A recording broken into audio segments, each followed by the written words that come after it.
Good morning. आवाज आ रही है? हेलो, कोई है?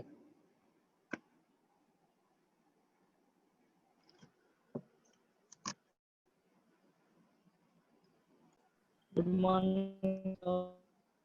Good morning. चलो चालू करते हैं। अपन कर रहे थे टाइप्स ऑफ आईसी इंजन। तुम लोगों का एक डाउट भी आया था, वो अपन डिस्कस करेंगे ये टाइप्स खत्म करते ही। ठीक है। टाइप्स में अपन बात कर रहे थे 4 stroke and 2 stroke IC engine की। तो 4 स्ट्रोक आईसी इंजन यानी उस टाइप के इंजन होते हैं जिनमें 4 स्ट्रोक ऑफ पिस्टन में या फिर कैनशाफ्ट के 2 एवोल्यूशन में अपना काम होता है। और 2 स्ट्रोक में कैसा होगा? पिस्टन के 2 स्ट्रोक में या फिर कैनशाफ्ट के एक सिंगल इवोल्यूशन में अपना काम, अपनी साइकिल जो है वो कंप्लीट हो जाएगी। यानी सीधा मतलब है, जब भी 4 स्ट्रोक में अपने 2 इवोल्यूशन होंगे, उन 2 इवोल्यूशन के बीच में अपने को एक पावर स्ट्रोक मिलता है।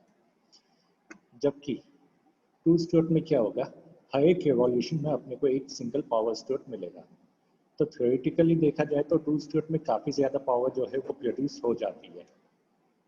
लेकिन प्रैक्टिकली अगर अपन इसको आगे देखेंगे तो 2 स्ट्रोक में अपनी एफिशिएंसी जो है वो काफ़ी कम मिलती है। इसलिए 2 स्ट्रोक का बहुत ज़्यादा यूज जो है वो नहीं होता है।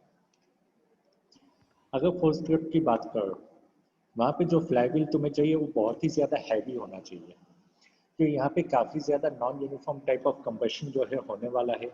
नॉन यूनिफॉर्म तुम्हें टर्निंग मूवमेंट जो है मिलेगा कैनशाफ्ट का।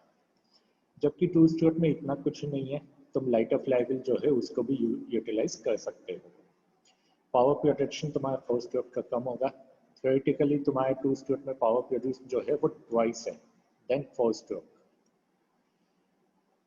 4 स्ट्रोक इंजन काफ़ी ज़्यादा हैवी होते हैं, काफ़ी बल्की होते हैं।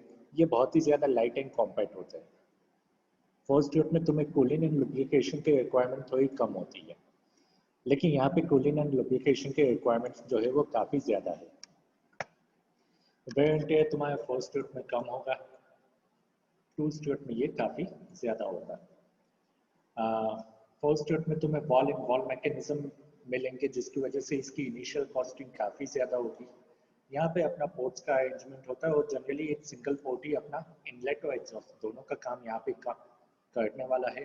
तो इनिशियल कॉस्टिंग यहाँ पे कम हो जाती है। वॉल्यूमेट्रिक एफिशिएंसी 4 स्ट्रोक में ज़्यादा है, थर्मल एफिशिएंसी यहाँ पे ज़्यादा है। यहाँ पे दोनों ही, वॉल्यूमेट्रिक एफिशिएंसी भी कम है, थर्मल एफिशिएंसी जो है वो भी कम होती है। फिर 4 स्ट्रोक का एप्लीकेशन वहाँ पे होता है जहाँ पे तुम्हारे लिए एफिशिएंसी बहुत ज़्यादा इंपॉर्टेंट है। एफिशिएंसी बहुत इंपॉर्टेंट है, यानी कि जो अपने 2 व्हीलर्स है, 4 व्हीलर्स है, यहाँ पे अपने लिए एफिशिएंसी बहुत ज़्यादा इंपॉर्टेंट होती है, तो अपन वहाँ पे इसका यूटिलाइजेशन करते हैं। लेकिन 2 स्ट्रोक ऐसी जगह पे यूज होता है जहाँ पे अपने लिए लो कॉस्टिंग, कॉम्पैक्टनेस या फिर लाइट वेट, ये चीज़ें इंपॉर्टेंट है। वहाँ पे अपने को एफिशिएंसी से कोई मतलब नहीं है। जनरली तुम 2 स्ट्रोक देखोगे शिप्स में, जो शिप के इंजन होते हैं वो जनरली 2 स्ट्रोक वाले इंजन होते हैं, कि वहाँ पे अपने को एफिशिएंसी से मतलब नहीं होता। वहाँ पे अपने को चाहिए कि नहीं यार, अपना इंजन जो है वो लाइट वेट होना चाहिए, वो काफ़ी ज़्यादा कॉम्पैक्ट होना चाहिए। शिप का साइज काफ़ी बड़ा है, उसको चलाने के लिए वैसे ही अपने को काफ़ी बड़ा इंजन चाहिए। अब वहाँ पे मैं 4 स्ट्रोक को बिठा दूंगा, बहुत ज़्यादा जगह ले लेगा। जो बाकी के यूनिट्स है मेरे शिप के ऊपर, जो बॉयलर अपन ने प्लेस किया हुआ है, जो फिल्टर प्लांट अपन ने लगाया हुआ है, उसके लिए जगह ही नहीं बचेगी। तो इसलिए अपन शिप्स वगैरह में जनरली 2 स्ट्रोक का वहाँ पे यूटिलाइजेशन करते हैं। एक क्लासिफिकेशन जो है, एक और क्लासिफिकेशन इसके बाद आता है अपने पास, वो होता है वॉल की पोजीशन के हिसाब से, कि अपने इंजन के अंदर जो वॉल्स है उन वॉल्स का पोजीशन कहाँ पे है। जैसे मान लो इंजन के अंदर जो वॉल है वो तुम्हारे सिलेंडर ब्लॉक पे है। अगर वो अपना होता है सिलेंडर ब्लॉक पे, तो उसको अपन जनरली कहते हैं एल हेड इंजन। वो कहलाता है अपना L head type of engine. ये बहुत पहले यूज किए जाते थे, आजकल तुम्हें ये प्रैक्टिकली देखने को नहीं मिलेंगे। एक होता है अपने पास आई हेड या फिर ओवर हेड इंजन, जहाँ पे अपने वॉल्स होते हैं सिलेंडर हेड के ऊपर। ये सबसे कॉमन टाइप ऑफ इंजन है जो आज की डेट में यूज होते हैं। फिर एक होता है एफ हेड। एफ हेड यानी कि एक ब्लॉक जो है वो अपना सिलेंडर इंजन के ऊपर है, एक वॉल। दूसरा वॉल जो है वो सिलेंडर ब्लॉक पे है, वो हेड पे नहीं है, वो कहाँ पे अपने सिलेंडर ब्लॉक पे। यानी कि ये बेसिकली एफ शेप अपने को एफ शेप टाइप के इंजन जो है वो बन जाते हैं, इसलिए इसको कहते हैं अपन एफ हेड इंजन। ये अपने पहले के टाइम पे काफ़ी ज़्यादा यूटिलाइज किए गए हैं, जो पुराने इंजन बने थे उनमें बहुत ही ज़्यादा इनको यूज़ किया गया था। आजकल ये भी अपने को दिखाई नहीं देते। और एक होता है जब बॉल्स जो है वो अपने ऑपोजिट साइड में होते हैं, ऑपोजिट साइड्स ऑफ सिलेंडर, उसको अपन कहते हैं टी हेड। ये वाले कहलाते हैं अपने T head type of engine. तो इनमें से अपन किसी भी टाइप के इंजन को यूटिलाइज कर सकते हैं, लेकिन सबसे ज़्यादा जो यूज़ होता है वो होता है अपना आई हेड या फिर ओवरहेड टाइप ऑफ इंजन। ये फिलहाल सबसे ज़्यादा यूटिलाइज किया जाता है। वॉल के बाद तुम सिलेंडर के हिसाब से कि सिलेंडर का अरेंजमेंट कैसा है, उसके हिसाब से भी अपन इंजन को क्लासिफाई करते हैं। एक होता है अपने पास single cylinder. Single cylinder engine का मतलब है कि उसके अंदर सिर्फ एक ही सिलेंडर होगा, एक ही पिस्टन होगा, एक सिलेंडर, एक पिस्टन, एक क्रैंकशाफ्ट। ये तुम्हारे टू व्हीलर्स में सबसे ज्यादा कॉमन है, जो अपने को सिंगल सिलेंडर इंजन वहां पे देखने को मिलेगा। सेकंड होता है अपने पास इनलाइन। सेकंड वाला टाइप है अपने पास इनलाइन सिलेंडर।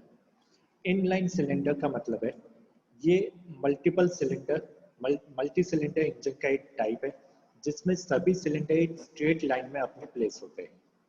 अब ये सिलेंडर कितने भी हो सकते हैं, तुम यहाँ पे 2 सिलेंडर प्लेस कर सकते हो, 10 हो सकते हैं, 20 हो सकते हैं, लेकिन जितने भी सिलेंडर होंगे वो कैसे होंगे, वो एक स्ट्रेट लाइन में अपने प्लेस होंगे। एक स्ट्रेट लाइन का अरेंजमेंट जो है वो यहाँ पे होगा।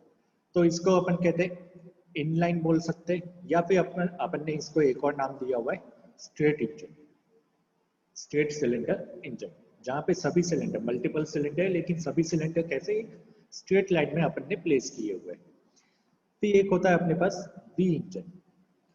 वी इंजन यानी कि यहाँ पे जो सिलेंडर्स होते हैं वो एक वी शेप में अरेंज किए होते हैं। अब ये जो वी का एंगल होता है, ये होता है अपना 15 से लेके 120 के बीच में। तुम कोई भी एंगल ले सकते हो 15 से लेके 120 के बीच में, लेकिन जो सबसे ज्यादा कॉमनली यूज किए जाते हैं वो होते हैं अपने 60 से 90 के बीच के एंगल। अपन 15 से 120 कोई भी एंगल में वी शेप बना सकते हैं, लेकिन जो अपन यूज कर रहे हैं वो कौन सा कर रहे हैं, 60 से लेके 90। अब वी शेप बनाने के लिए तुम देखो, तुम्हें 2 सिलेंडर्स जो है वो चाहिए। तुम्हें वी शेप बनाने के लिए मिनिमम 2 सिलेंडर होने चाहिए। यानी यहाँ पे जितने भी इंजन होंगे या जितने भी सिलेंडर्स होंगे वो इवन नंबर के सिलेंडर्स होंगे। 2, 4, 6, 8, 10, 20, कितने भी नंबर्स लगा दो, लेकिन नंबर कैसा होना चाहिए, इवन नंबर ऑफ सिलेंडर यहाँ पे होने चाहिए। ये इसकी कंडीशन होती है वी शेप की। आज की फिलहाल के डेट पे जो सबसे कॉमन यूज हो रहा है वो है अपना कौन सा, V6 और V8। एक अपना यूज होता है V6 जिसमें 6 सिलेंडर होते हैं, और एक अपना होता है V8, और इन दोनों के बीच में एंगल कितना होता है, 60 से लेके 90 के बीच का कोई भी एंगल अपन यूटिलाइज कर सकते हैं। फिर एक होता है opposite cylinder engine. Opposite cylinder में क्या होगा, एक सिंगल कैंटशाफ्ट होगी। यहाँ पे अगर देखो 2 सिलेंडर है, दोनों ऑपोजिट डायरेक्शन में है, 2 पिस्टन भी दिए हुए, लेकिन कैंटशाफ्ट अपना कैसा है, सिंगल है। एक सिंगल कैंटशाफ्ट अपने को यहाँ पे दिया हुआ है। यहाँ पे भी तुम्हारे जो नंबर ऑफ सिलेंडर्स होंगे वो इवन होंगे, या फिर तुम इसको बोल सकते हो कि ये भी अपना वी शेप का इंजन है, लेकिन वी के बीच में एंगल कितना है, यहाँ पे 180 का एंगल है। 2 सिलेंडर्स ने आपस में कितना एंगल बनाया है, 180 का एंगल यहाँ पे बनाया हुआ है। ऐसे ही डब्ल्यू शेप सिलेंडर इंजन भी अपने पास होते हैं। डब्ल्यू शेप जिसमें अपन सिलेंडर को इस तरह से अरेंज करेंगे कि एक डब्ल्यू का शेप जो है वो यहाँ पे बनना चाहिए। ये पहले के टाइम पे बहुत ज्यादा यूज कर चुके हैं अपन, आज की डेट में ये बिल्कुल भी तुम्हें दिखाई नहीं देंगे। अगर तुम्हें इसको देखना है, जो हाई स्पीड की ऑटोमोबाइल्स होती है, जो अपन फार्मूला 1 ये सब बनाते हैं, वहां पे इनको यूटिलाइज किया जा सकता है। उसके अलावा इनका यूटिलाइजेशन कहीं पे भी पॉसिबल नहीं है। हालांकि यहाँ पे भी नंबर ऑफ सिलेंडर तुम्हारे कैसे होंगे, इवन। ये जितने ये जो 3 टाइप्स अपन देख रहे हैं, ये तीनों में तुम्हारे नंबर ऑफ सिलेंडर्स कैसे होने चाहिए, इवन नंबर ऑफ सिलेंडर अपने होने चाहिए। किसमें, वी शेप में, ऑपोजिट सिलेंडर में और डब्ल्यू में। इन तीनों में अपने number of cylinder even type के और इवन नंबर्स में होने चाहिए। फिर एक होता है ऑपोजिट पिस्टन। आप ऑपोजिट पिस्टन में देखो, तुम्हारे पास यहाँ पे सिंगल सिलेंडर है, लेकिन पिस्टन जो है वो दो है। इसके ऊपर जो ऑपोजिट सिलेंडर था, वहां पे सिलेंडर दो थे, कैमशाफ्ट सिंगल था। अभी क्या होगा, सिलेंडर एक है, पिस्टन दो है, यानी कि अपना जो कंबशन चैम्बर है, कंबशन चैम्बर, एक सिंगल कंबशन चैम्बर अपने को यहाँ पे मिलेगा। एक सिंगल कंबशन की वजह से अपन दो पिस्टन्स को यहाँ पे चला सकते हैं। सिंगल कंबशन चैम्बर रखना है, सिंगल कंबशन से कितने पिस्टन चलने वाले, दो पिस्टन, यानी तुम्हें एक बार कंबशन में दो पावर स्ट्रोक यहाँ पे मिल जाते हैं ऑपोजिट पिस्टन सिलेंडर में। और एक होता है अपना कौन सा, रेडियल। अब यहाँ पे इवन ऑड का चक्कर नहीं होता कि तुम्हारे नंबर ऑफ सिलेंडर्स इवन हो, नंबर ऑफ सिलेंडर्स ऑड हो, ये लिमिटेशन नहीं है। तुम्हारे नंबर ऑफ सिलेंडर्स यहाँ पे तुम इवन भी रख सकते हो, ऑड भी रख सकते हो। सिर्फ यहाँ पे फायरिंग जो है वो सीक्वेंशियली होती है। सबसे पहले ये वाला इंजन जो है वो फायर करेगा, फिर सेकंड, फिर थर्ड, इस टाइप से एक सीक्वेंस को यहाँ पे बनाया जाता है। हो सकता है मैं ऑल्टरनेट सीक्वेंस यहाँ पे बना लूँ, हो सकता है मैं एक कंटिन्यूस सीक्वेंस यहाँ पे बनाऊँ। और यहाँ पे सेंटर में एक सिंगल कैमशाफ्ट अपने पास होता है, किसमें, रेडियल टाइप में। अब ये तुम्हारा कहाँ पे यूज होता है, ये अपना यूज होता है एयरक्राफ्ट में या फिर प्लेन्स में। ये अपना प्लेन्स में सबसे ज्यादा यूज किया जाता है। और ये वाला जो है ये स्मॉल प्लेन्स में यूज होता है। स्मॉल प्लेन्स में या फिर बहुत ही स्मॉल ऑटोमोबाइल्स जो होती है जिनका पावर कंजम्पशन बहुत कम होता है, वहां पे अपन इसको यूटिलाइज कर सकते हैं ऑपोजिट पिस्टन को। तो ये सिलेंडर के हिसाब से क्लासिफिकेशन अपने पास होता है। फिर सिलेंडर के बाद आता है अपने पास एक उनके बेसिक डिजाइन के हिसाब से। बेसिक डिजाइन में दो ही टाइप है अपने पास, रेसिप्रोकेटिंग एंड रोटरी। रेसिप्रोकेटिंग जिसमें पिस्टन अपना रेसिप्रोकेट करेगा एक डेड सेंटर से दूसरे डेड सेंटर के बीच में, और उसके बाद अपने को पावर आउटपुट मिलेगा with the help of rotating crankshaft. और एक होता है अपने पास रोटरी इंजन, जहाँ पे इंजन जो है वो स्टेटर है, उसका ब्लॉक जो है वो स्टेटर है, एक नॉन कॉन्सेंट्रिक रोटो क्रैंकशाफ्ट होगा। कंबशन चैम्बर्स जो है वो नॉन रोटेटिंग ब्लॉक में, जैसे ये रेडियल इंजन अपन ने बनाया, ये एक टाइप का कौन सा है, एक टाइप का ये रोटरी टाइप ऑफ इंजन है।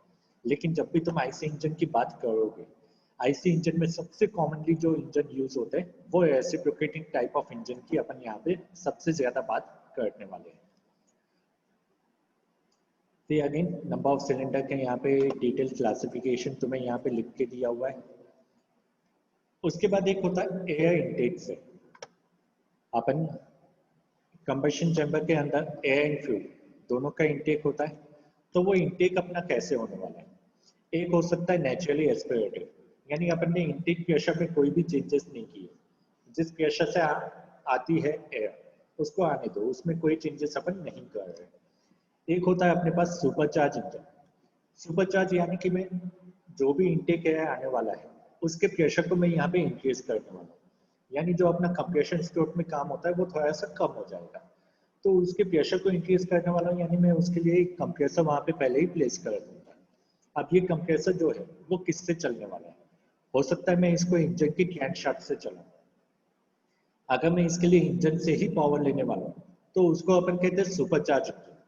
और अगर मैं इसको इंजन के एग्जॉस्ट गैसेस से चलाने वाला हूँ तो उसको अपन कहते हैं टर्बोचार्ज इंजन। तो ये दो टाइप होते हैं जिनमें अपन इनटेक प्रेशर को काफी ज्यादा अमाउंट से इंक्रीज कर सकते हैं with the help of compressor.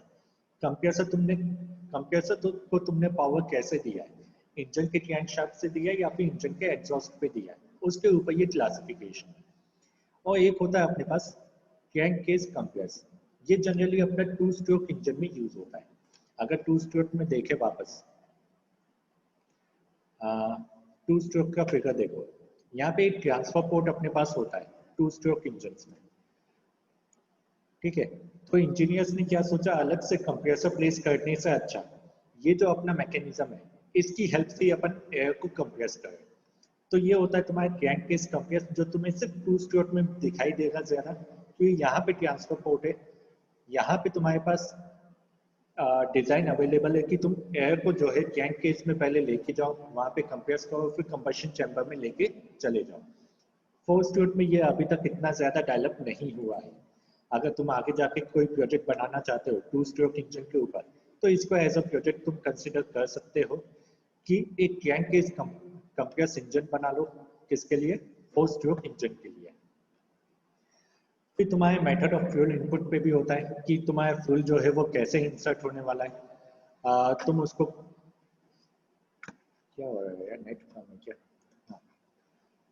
तुम उसको कार्बोरेटर की हेल्प से डाल सकते हो जो अपना एसआई इंजन में होता है। फिर अपन मल्टीपोर्ट फ्यूल इंजेक्शन या फिर यानी कि एक या उससे ज़्यादा इंजेक्टर्स लगा सकते हैं जो तुम्हें सीआई में भी देखने को मिल सकते हैं। या फिर थ्रोटल बॉडी फ्यूल इंजेक्शन, यानी जो भी अपन थ्रोटल देंगे, जो भी एक्सेलरेटर देंगे, उसके हिसाब से तुम फ्यूल को कंट्रोल यहाँ पे कर सकते हो। फिर एक क्लासिफिकेशन अपन ले लेते कि अपन कौन सा फ्यूल यूज़ कर रहे हैं उसके ऊपर। तो उसके ऊपर अपने पास गैसोलीन है, डीजल है, गैस है, एलपीजी है, डुअल फ्यूल इंजन है जहाँ यानी कि अपना हाइब्रिड इंजन जहाँ पे दो या उससे ज़्यादा फ्यूल का अपन यूटिलाइजेशन करते हैं, या फिर गैसोहोल इंजन है जहाँ पे 90% अपना गैसोलीन होता है और 10% होता है अपना एल्कोहल। उनको अपन कहते हैं गैसोहोल इंजन। तो ऐसे डिफरेंट टाइप के इंजन होते हैं। फिर तुम एप्लीकेशन के हिसाब से क्लासीफाई कर सकते हो कि ऑटोमोबाइल इंजन है अपना, लोकोमोटिव इंजन है, स्टेशनरी इंजन है, मरीन इंजन है, एयरक्राफ्ट इंजन है, मॉडल एयरप्लेन का इंजन है। तो जो भी उसका एप्लीकेशन के हिसाब से अपन उसको यूज़ कर क्लासीफाई कर सकते हैं। फिर टाइप ऑफ कूलिंग के हिसाब से उसको क्लासीफाई किया जा सकता है। दो टाइप का कूलिंग अपन देते हैं, एक हो सकता है एयर कूल इंजन हो सकता है या फिर लिक्विड कूल हो सकता है। लिक्विड कूल में अगेन तुम उसको क्लासीफाई कर सकते हो कि वो वाटर कूलिंग है वहाँ पे, कि ऑयल कूलिंग है वहाँ पे, या फिर कोई और लिक्विड अपन ने वहाँ पे यूटिलाइज किया हुआ है। तो एक और क्लासिफिकेशन वहाँ पे हो सकता है। तो ऐसे अपने पास मल्टीपल टाइप ऑफ क्लासिफिकेशन जो है अवेलेबल होते हैं किसी भी इंजन के लिए। अब किसी भी इंजन को मुझे डिफाइन करना है आज की डेट में, तो ये मल्टीपल टाइप्स को मैं वहाँ पे यूटिलाइज कर सकता हूँ। हो सकता है मेरा इंजन जो है एट ए सेम टाइम कैसा हो, टर्बोचार्ज इंजन हो, turbocharge, reciprocating, spark ignition, four stroke cycle, overhead valve, water cool gasoline multi point fuel injected V8 engine. अपन एक ही बार में मल्टीपल क्लासिफिकेशन यूज कर सकते हैं किसी इंजन को डिफाइन करने के लिए। ऐसा नहीं है कि कोई पर्टिकुलर टाइप अपने को यूटिलाइज करना है उसको डिफाइन करने के लिए। जिस क्राइटेरिया में वो बैठता है, हर एक क्राइटेरिया को लेके, हर एक मल्टीपल पॉइंट्स को लेके अपन इंजन को यहाँ पे डिफाइन कर सकते हैं। किसी ने हाथ उठाया था शायद अभी।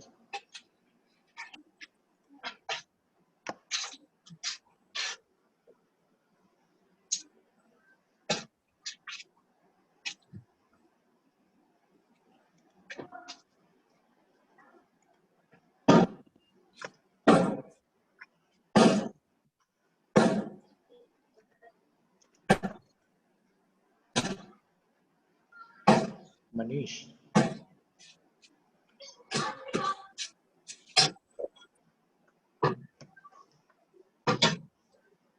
मनीष कोई डाउट है?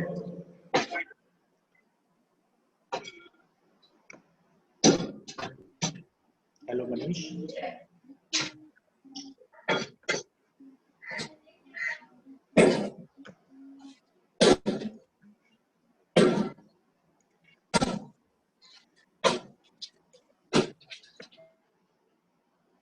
तो अपन क्या कर सकते हैं, एक ही इंजन को मल्टीपल टाइप्स में क्लासिफाई किया जा सकता है। ऐसा कभी नहीं होगा कि एक इंजन को तुम किसी एक पर्टिकुलर टाइप में ही डालो।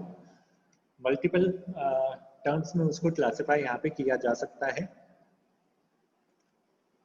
जैसे यहाँ पे एज ए एग्जांपल लिखा हुआ है कि जो अपने करंटली जो अपने मॉडर्न इंजन्स मिलते हैं वो कैसे होते हैं, टर्बो चार्ज हो सकते हैं या फिर सुपर चार्ज हो सकते हैं। तो turbo charge, reciprocating spark ignition, four stroke cycle, overhead valve, water cool gasoline, multi point fuel injected V8 automobile engine.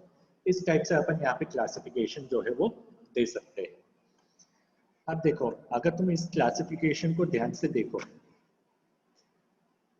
अपन ने क्लासिफिकेशन जो है वो काफी ज्यादा डिटेल में यहाँ पे दिया हुआ है, ठीक है।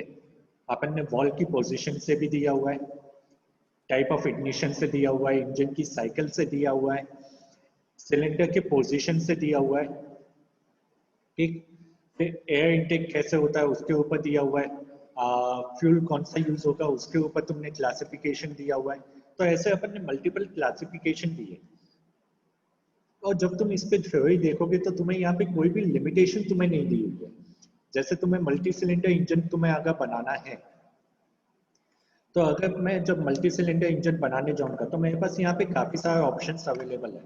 मैं हो सकता है उसको इनलाइन या फिर स्ट्रेट सिलेंडर इंजन बना दूं, हो सकता है उसको वी शेप में बनाऊं, हो सकता है उसको मैं ऑपोजिट सिलेंडर में बनाऊं या डब्ल्यू शेप में बनाऊं, या उसको तुम ऑपोजिट पिस्टन में भी बना सकते हो। ये तुम्हारा सब्जेक्ट ऐसा है जहाँ पे तुम्हारे पास कोई भी लिमिटेशन नहीं है डिजाइन पे। तुम्हें यहाँ पे इंजन के शेप पे कोई लिमिटेशन नहीं है कि तुम्हारा इंजन इसी पर्टिकुलर शेप में होना चाहिए। तुम्हें इंजन की साइज पे कोई लिमिटेशन नहीं है कि इसी साइज का होना चाहिए। तुम्हें नंबर ऑफ सिलेंडर पे कोई लिमिटेशन नहीं है। तुम्हें वॉल मैकेनिज्म के ऊपर कोई लिमिटेशन नहीं है। सिर्फ दो वॉल्स उसने बोले हुए कि एक इनलेट और आउटलेट होना चाहिए। अब उसके ऊपर तुम कोई भी मैकेनिज्म लगाओ, कोई भी कैम एंड फॉलोवर सिस्टम लगाओ, कोई भी इलेक्ट्रॉनिक सिस्टम लगाओ, वो तुम्हारा चॉइस है। कैनशाफ्ट के ऊपर अपने को लिमिटेशन नहीं है, फ्लाई व्हील पे कोई लिमिटेशन नहीं है, तुम्हारे पास पावर प्रोडक्शन में लिमिटेशन नहीं है। तुम्हारे पास लिमिटेशन यहाँ पे क्या है? लिमिटेशन होती है सिर्फ तुम्हारे पास कॉम्प्रेशन रेशियो, उसके अलावा तुम्हारे पास कोई लिमिटेशन यहाँ पे अवेलेबल नहीं है। अगर तुम पेट्रोल इंजन पे काम करना चाहते हो, तुम्हारा कॉम्प्रेशन रेशियो होना चाहिए 6 से लेके 10.5 तक। मैक्सिमम तुम इसको लेके चले जाओगे 12 पे। 12 के ऊपर तुम्हारा कॉम्प्रेशन रेशियो नहीं जाना चाहिए। और अगर तुम डीजल के ऊपर काम कर रहे हो तो डीजल पे तुम्हारा कॉम्प्रेशन रेशियो होना चाहिए 14 से लेके 22। मैक्सिमम लेके चले जाओगे इस पर तुम 25 तक। 25 के ऊपर तुम्हारा कॉम्प्रेशन रेशियो यहाँ पे नहीं जाना चाहिए। अब ये लिमिटेशन किस वजह से? ये वाली लिमिटेशन होती है तुम्हारे वेट की वजह से। वेट की वजह से यानी जितना ज्यादा कॉम्प्रेशन रेशियो तुम डीजल इंजन में डालोगे, उतना उसका वेट जो है वो इंक्रीज होता चला जाएगा। और तुम बहुत ज्यादा हैवी वेट जो है वो ऑटोमोबाइल पे प्लेस नहीं कर सकते।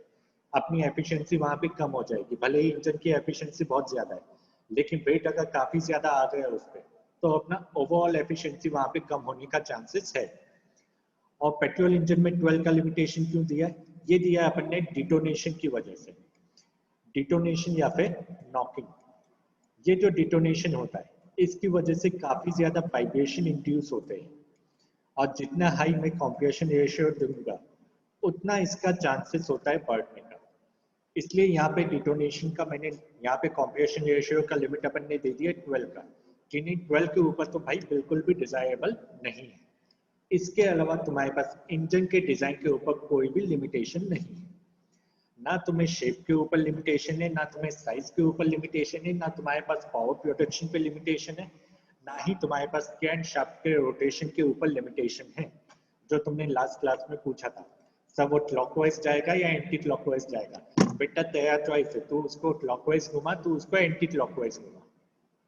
अब इसमें भी जो सबसे कॉमन क्राइटेरिया जो यूजफुल होता है, टू स्ट्रोक में तुम इसको कैसे भी घुमा दो, कोई दिक्कत नहीं है। टू स्ट्रोक में तुम क्लॉकवाइज चलाओ या एंटी क्लॉकवाइज चलाओ, किसी को कोई दिक्कत नहीं होती। हाँ, फोर स्ट्रोक में अपन जनरली इसको कैसे चलाते हैं, एंटी क्लॉकवाइज इसको चलाया जाता है। तुम चाहते हो फोर स्ट्रोक में इसको क्लॉकवाइज, फोर स्ट्रोक में क्लॉकवाइज चलाना, कुछ नहीं, तुम्हें वॉल की पोजीशन को यहाँ पे चेंज करना होगा। अगर यहाँ पे इनलेट है, यहाँ पे एग्जॉस्ट है, अभी अपना डायरेक्शन कैसा चल रहा है, क्लॉकवाइज। तुम चाहते हो उसको एंटी क्लॉकवाइज घुमा दो, वॉल की पोजीशन को यहाँ पे चेंज कर दो। ऐसा नहीं होगा कि तुम्हारा रोटेशन ऑपोजिट हुआ तो तुम्हारी गाड़ी जो है वो उल्टी जाएगी, ये चीजें नहीं होती, ये बकवास चीजें है। एज ए इंजीनियर तुम ऐसा कभी बोल मत देना कि नहीं मैंने क्रैंकशाफ्ट को उल्टा घुमाया तो गाड़ी उल्टी चलेगी, वैसा कभी नहीं होगा। अगर तुम्हारा क्रैंकशाफ्ट दूसरे डायरेक्शन में जा रहा है, तो जो अपने कैम मैकेनिज्म है या फिर जो वॉल मैकेनिज्म है, अपन ने उसको इस हिसाब से एडजस्ट किया है कि वो ऑपोजिट डायरेक्शन में जा सके। तो तुम फोर स्ट्रोक में जनरली एंटी क्लॉकवाइज यूज करते हो, टू स्ट्रोक में क्लॉकवाइज एंटी क्लॉकवाइज कोई भी यूज कर सकते हो। तुम्हारे पास इसके ऊपर भी कोई लिमिटेशन नहीं है। मेरे ख्याल से तुम्हें अकेला ऐसा सब्जेक्ट ये मिलेगा जहाँ पे तुम्हारे पास डिजाइन पे कोई लिमिटेशन नहीं मिलेगी।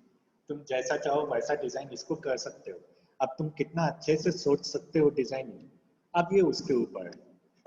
अब जैसे यहाँ पे उसने फिन्स प्लेस की हुई है, अब ये फिन्स का काम क्या है, ये इसने कूलिंग के लिए प्लेस की है। हो सकता है तुम इसकी जगह कोई और मैकेनिज्म यहाँ पे कूलिंग के लिए लेके आ जाओ, तो तुम्हें फिन्स की यहाँ पे रिक्वायरमेंट ना हो। ठीक है, तुम्हें फिन्स की रिक्वायरमेंट नहीं है, तुम इसको हटा दो। यह ऑप्शन भी तुम्हारे पास होता है। तो ऐसा कभी मत सोचना कि तुम्हारे पास यहाँ पे बहुत ज्यादा लिमिटेशंस है ये सब्जेक्ट में। तुम्हें क्रैंकशाफ्ट ऐसे ही इसी पर्टिकुलर डायरेक्शन में चलाना पड़ेगा, पिस्टन का डिजाइन ऐसे ही करना पड़ेगा, या सिलेंडर का डिजाइन ऐसे ही जाएगा, या कंबशन चैम्बर पर्टिकुलर इसी शेप में डिजाइन होगा। बेटा ऐसा कुछ भी नहीं है। तुमने काफी सारे ऑटोमोबाइल्स देखे होंगे, काफी डिफरेंट कंपनीज के भी देखे होंगे, किसी का भी इंजन सेम होता है क्या? इंजन खोल के देखा है तुमने कभी किसी भी ऑटोमोबाइल का, टू व्हीलर का, नो फोर सर। व्हीलर का? नहीं। सर अब जिसने देखा होगा उसने देखा होगा किसी का भी इंजन सेम शेप में नहीं है, सेम शेप एंड साइज के नहीं है। सबका शेप अलग होता है, सबके साइजेस डिफरेंट होते हैं, सबके मैकेनिज्म जो है वो भी डिफरेंट होते हैं। अब वो डिफरेंट क्यों है? तो यहाँ पे तुम्हें आजादी मिली हुई है, इतना इंडिपेंडेंस मिला हुआ है कि तुम अपने हिसाब से उसको डिजाइन कर सको। अगर ऐसा नहीं मिला होता तो वो बात अलग थी। जैसे मान लो पावर प्लांट है, अब पावर प्लांट सब्जेक्ट में तुम्हें ये आजादी मिली हुई नहीं है। उसने तुम्हें बता दिया है कि नहीं, तुम्हें अगर इतना पावर आउटपुट चाहिए तो तुम्हारा डिजाइन जो है वो इसी टाइप से होगा। यहाँ पे तुम्हें कोई ना बताया बेटा, यहाँ पे तो तुम अपने हिसाब से देख लो तुम्हें कैसे डिजाइन करना है। तुम्हें सिर्फ लिमिटेशन यहाँ पे किस पे दी हुई है? अपने को जो अपन कंप्रेशन रेशियो यहाँ पे जनरेट करने वाले हैं, अपने को सिर्फ उसका लिमिटेशन है, उसके अलावा अपने पास कोई लिमिटेशन नहीं है। जैसे ही, हाँ रोहन बोल। सर सर बोल रहे थे कि जैसे मोटरसाइकिल ये सब आता है तो उसमें सर भी शेप इन सब टाइप के इंजन देखने को मिलते हैं या नहीं सर? मोटरसाइकिल में भी शेप और इन शेप साइज के मिलेंगे नहीं सर इंजन उसमें देखने को? मोटरसाइकिल में तो एक वी शेप का इंजन देखने को मिलेगा। कौन से? इसमें जो बहुत ज्यादा हाई सीसी की बाइक होती है, जो अपने स्पोर्ट्स पर्पस के लिए यूज होती है, वहां पे तुझे वी शेप देखने को मिल जाएगा। हाँ, इनलाइन तुझे देखने को नहीं मिलेगा। इनलाइन क्यों नहीं देखने को मिलेगा? क्योंकि स्पेस का लिमिटेशन हो जाता है मोटरसाइकिल में अपने को। अगर तू उस स्पेस लिमिटेशन को किसी पॉइंट में जाके कम कर सकता है तो तू वहां पे इनलाइन को प्लेस कर पाएगा, नहीं तो वी शेप तुझे काफी आसानी से देखने को मिल सकते हैं। सर पंपिंग सेट में ओके। क्या? पंपिंग सेट में आवाज क्लियर नहीं आई मुझे। बोले सर पंपिंग सेट में कौन सा इंजन देखने को मिलेगा सर? किसमें? Pumping set sir. Pumping set में? Yes sir. पंपिंग सेट में अपन ये वाला प्लेस कर सकते हैं ऑपोजिट सिलेंडर, या फिर अपन वहां पे सिंगल सिलेंडर भी यूज कर सकते हैं। अपने पावर आउटपुट पे रहेगा, अपने को कितना पावर वहां से डिराइव करना है।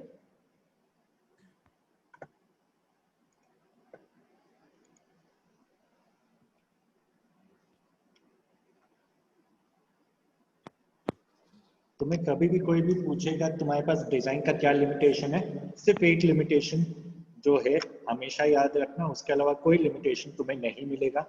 और वो लिमिटेशन हमेशा क्या होगा? अपने कंप्रेशन रेशियो का लिमिटेशन। उसके अलावा अपने को डिजाइन में कोई लिमिटेशन नहीं है। तुम चाहे बाइक इंजन की बात करो, कार इंजन की बात करो, एयरक्राफ्ट के इंजन की बात करो, शिप के इंजन की बात करो, कोई लिमिटेशन नहीं है। वो तो अपन जैसे शिप का इंजन है, शिप में अभी अपन कॉमनली 2 स्ट्रोक इंजन का यूटिलाइजेशन कर रहे हैं। अब वो 2 स्ट्रोक का यूटिलाइजेशन होता है अपने कॉम्पैक्टनेस की वजह से। ठीक है, 2 स्ट्रोक कैसा होता है? काफी ज्यादा कॉम्पैक्ट होता है, काफी छोटा सा इंजन होता है, तो उसके लिए अपन शिप में इसको यूज कर रहे हैं। और शिप में अपने को बहुत ज्यादा हाई स्पीड भी नहीं चाहिए होती है, कि नहीं अपने को बहुत ही हाई स्पीड में उसको लेके जाना है, 100-200 का स्पीड चाहिए, वैसा भी नहीं चाहिए। तो कॉम्पैक्टनेस की वजह से अपन वहां पे 2 स्ट्रोक का यूटिलाइजेशन कर रहे हैं। हो सकता है कल को अपना फोर्स जो है उसको उसमें अपन इतना डेवलपमेंट कर ले कि उसको अपन काफी अच्छे से कॉम्पैक्ट कर ले। अगर तुम उसको काफी अच्छे से वहां पे कॉम्पैक्ट कर पाओ तो ठीक है, अपन वहां पे फोर्स का यूटिलाइजेशन कर लेंगे, है ना।